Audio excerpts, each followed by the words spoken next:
Queen Elizabeth pouring in from across the globe following her reign, the tributes coming from celebrities, athletes, leaders of the British Commonwealth nations. Flags flying at half-staff in places such as the Bahamas, where Queen Elizabeth visited at least 5 times during her reign, most recently in 1994. Listen to how one woman there will remember the Queen. She's everybody's mother. She's one of the most outstanding persons and women in my lifetime. CNN international anchor Zain Asher joins us now. And Zain, there's dissonance because you have the reverence for the Queen across the world, some of it very personal, but you also have awareness of Britain's colonial history, some of which still lives on today in the Commonwealth, of which there is real opposition to and upset. Larry Madowo was discussing that earlier. You're from a Nigerian family, grew up in the UK. Help explain that contradiction. I wonder how you personally view that. I would say that the relationship that a lot of Black people who are British by birth and who have African ancestry, the relationship that a lot of us have with the royal family is certainly a complicated one. On the one hand, growing up in the UK, you are taught that the royals are the pinnacle of British high society. You are taught respect and reverence for everything that the crown and the scepter stands for. And also, by the way, for my own sort of personal situation, if you are a child of immigrants, you grew up in the UK, you crave that sense of belonging, and there is an understanding throughout your entire life that the monarchy is really what unites the nation. On the other hand, though, you're also aware, you're taught in school, you learn on your own a little bit more about the sort of darker history of colonialism. Yeah. The British Empire was part of the greatest colonial experiment the world has ever known. And you think about what colonialism actually involves, Jim, it is ugly business, okay? Yeah. The business of subjugating people by force is a brutal one. I grew up with stories of, villages in Nigeria being burned, precious artifacts being looted. Obviously, a lot of people dying through that entire process. I think that when it comes to Queen Elizabeth specifically, there is an understanding and there is an awareness that she ascended to the throne in 1952.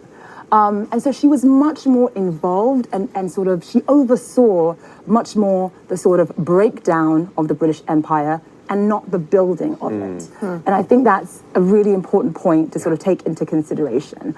She hasn't fought change as much as she could have. So I think that if there is this sort of lingering sense of resentment by some people of colour, because obviously I can't generalise with 2 million people that live in the UK, 2 million Black people that live in the UK, if there is some resentment, I think that it is towards the monarchy, not necessarily the Queen, and there is a distinction, the monarchy versus the Queen. Important. That is such a helpful explanation and such an important distinction. So one of the things that Larry reported on last hour that I think is important is real anger among some that she did not apologize for the actions of the empire building. But the new monarch can't. I mean, there are things now, the question will be, what will King Charles do? And what may be said that wasn't said? I mean, I think it's going to be really interesting to see whether this sort of Commonwealth experiment survives the new king. I mean, I have no idea what's going to happen, but I think that, you saw last year Barbados, for example, removing the Queen as head of state. You are seeing growing calls for republicanism in various other sort of Commonwealth nations, especially in the Caribbean. And I think it's this idea that there is now an understanding of how much money the royal family may have made from slavery, their involvement in sort of colonialism, and there are calls for reparations, right? And even if the reparations are unlikely to happen, you sort of do get this sense that, it's unfortunate that there's been no apology. And that's what people really do take issue with, I think, at this point in time. And as you know, I mean, listen, there are Republican movements in Australia as well, Northern Ireland, right? Does that leave the United Kingdom? Listen, it's so good to hear you share your personal experiences. Thank you for having me, Jim and Poppy. Difficult time. Boxes were... All right. So, colonialism. And, America. British colonialism of America and Canada. And so, the indigenous people were the ones that got the short end of the stick So they brought that capitalistic mess all the way over here and just caused chaos in the name of Jesus. They did it in the name of the Lord. And white people just they don't want to take responsibility. Oh, well, I didn't own slaves, so I don't have, look, okay, the roots of this go real deep. And in order for you to kill colonialism, you got to attack the root. You got to get on to the core of what's keeping it alive. And white people the white people over time have done the same thing. They've ignored it. Well, slavery's over now, so y'all can do whatever you want to do, but you can't. You can't go out and get a job. You can't, become a member of Congress. You couldn't even get unemployment when Roosevelt, came up with it, the New Deal. I mean, just all kinds of stuff. GI Bill, couldn't even get GI Bill, and you fought in the same war, used the same gun, wore the same clothes as the white folks did, And even me, today, I'm a veteran, I volunteered to go in, during the Gulf War with Schwarzkopf. And so, I can't even get mental health care now. And the care has been so ridiculous. I refuse to go back. I'm not, they give you students, to talk to. So UCSF, which is the University of San Francisco, University of California in San Francisco, is a big hospital system, in here. And so they partnered with the VA, to train. So they're training, their doctors, through us. And normally, because I was a nurse and I know how important it is for them to be able to get this kind of, training and information, I've been willing to kind of play along and try, my best to help them, on their journey. This last time, I've gotten harmed to the point that I can no longer subject myself to some students. I mean, the stuff that I need to talk about is serious, and I need a serious person who has a well-developed understanding of human nature and, basic psychology tenets that they can reach in and help me, figure out, some things that I haven't been able, to get to at this point on my own. And so, the student thing is just not going to cut it. And then, I'm tired of staff too, because I've had the same experience with a staff person and with a student. They just stopped listening to me. And there are not many people I can have expectations of where I can look and say, okay, I'm here to do X, Y, and Z. So I expect to get A, B, C, and D out of this. And so, as a solution to my X, Y, and Z. And that's not happening. And it's really kind of demoralizing when you sit and you give a person as much of your time and energy, and then you realize you have to come to a realization that what you're saying to them is not making any real impact in their ability to be able to give you good feedback on what you're communicating. And one of the last conversations that I had with the student, that I had, is that I told them, I'm in this position where my life is in danger messing around, with people. I mean, just with people, period.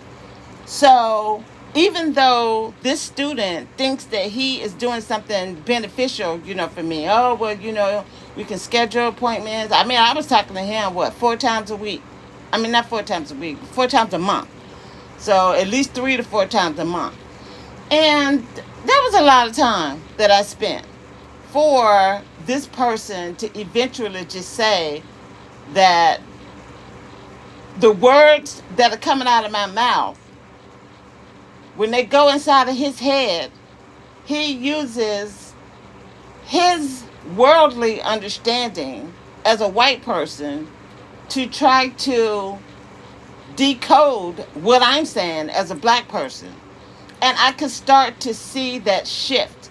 And it just kind of dawned on me, I'm sitting up here talking to this joker 3 or 4 times a month. He's not getting it. And I'm never going to be able to have enough appointments to fill in these gaps that he needs in order for him to be able to give me the kind of feedback I need from him. And, I need a doctor who knows what they're doing. And if I can't get that, then I'm never going back to the VA system for mental health, treatment, again. And we don't even want to talk about my other medical, issues that I'm not able to get, satisfied, through the VA. And I've always been a VA champion. So this is really something new, for me. If I had known what I know about the United States government, capitalism, and religion, there is absolutely no way in the world I would have joined the military. Okay? We have all been fed a bill of goods in this country. And if people don't stop and start telling the truth about it, we're just going to keep recycling the same old minutia. 20 years from now, people are still going to be talking about the same stuff that we were talking about 20 years ago. Same stuff that we were talking about as I've been coming up 20 years ago. And the same, and the same, and the same, and the same, and it just continues. It never ends because people don't want to stop and tell the truth. And one of the things that the Lord talks about all the time in the gospel is being able to have a sincere and ridiculous, insane love of the truth. And if you don't have that, then we're never going to get anywhere. And you don't even have to believe in Jesus to be able to tell the truth. Okay? This is the thing that people don't want to get. So the thing that has helped me with the Lord about identifying with the truth is, number one, I trust it when he's telling me something about myself. And he shows me. So I'm able to really see things about myself and about other people that I wouldn't be able to see without him being able to give me that kind of information. So valuable. So, and it's available, for Christians, but you don't want it. You don't want it. You don't want to get in there and go read. You don't want to pray. You don't want to fast. You just don't want to do nothing. You want to go to church and get that, get your ears tickled. You want your ears tickled, and you want to be able to come out feeling clean and, oh, yeah, I just did something today. I got a word. That word lasted you about 5 minutes. I told you, I was at the club. Okay. I was at the club. It lasted for 5 whole minutes. By the time Wednesday come around, child, you'd have forgot that sermon, and you getting ready for the weekend. So, yeah, I'm sure I have more to say about this. Right now, I'm going to end it, and until the next video.